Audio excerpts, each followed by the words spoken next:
आणि इकडे भाजप मुंबईमध्ये 3 विद्यमान खासदारांचं तिकीट कापण्याची तयारी करते अशी चर्चा आहे।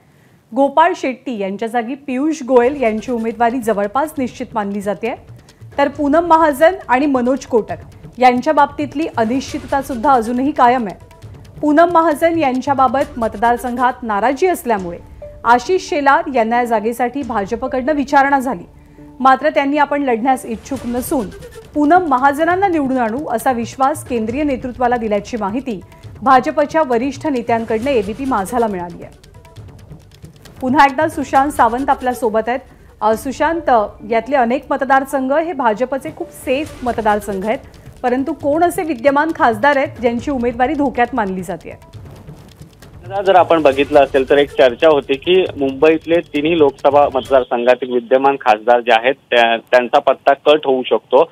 त्यामध्ये एक जर बघितलं असेल तर मुंबईत गोपाळ शेट्टी यांच्या जागी पियुष गोयल हे जवळपास उमेदवार असतील हे आता निश्चित झालेलं आहे। तसे केंद्रीय नेतृत्वाने संकेत देखील दिले। मात्र दुसरीकडे पूनम महाजन यांचा मतदारसंघ असेल, मनोज कोटक यांच्या जागेबाबत अजूनही सस्पेन्स जो आहे तो कायम आहे। आपण जर बघितलं असेल तर पूनम महाजन यांच्याबाबत जे 3 रिपोर्ट केंद्रीय नेतृत्वाने केले त्यांच्या लोकसभा मतदारसंघाबाबत, ते तिन्ही रिपोर्ट जे आहेत ते निगेटिव्ह आलेले आहेत। त्यामुळे कुठेतरी त्यांची उमेदवारी जी आहे ती धोक्यात येऊ शकते असं म्हटलं जात होतं।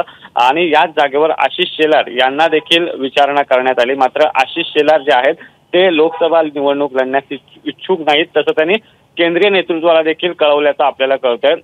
उलट त्यांनी केंद्रीय नेतृत्वाला असं सांगितलं की पूनम महाजन यांना उमेदवारी दिली तर मी त्यांना निवडून आणू शकतो असा विश्वास त्यांनी दिलेला आहे। त्यामुळे आता केंद्रीय नेतृत्व नेमकं यंदा काय निर्णय घेतं हे देखील पाहणं तितकंच महत्त्वाचं ठरणार आहे। तर दुसरीकडे मनोज कोटक यांच्या जागी प्रवीण दरेकर किंवा पराग शाह यांच्या नावाचा देखील विचार सुरू आहे। मनोज कोटक यांना तिकीट द्यायची की नाही याबाबत देखील निर्णय होईल। अजूनही या 2 लोकसभा मतदारसंघाबाबतचा सस्पेन्स जो आहे तो कायम आहे।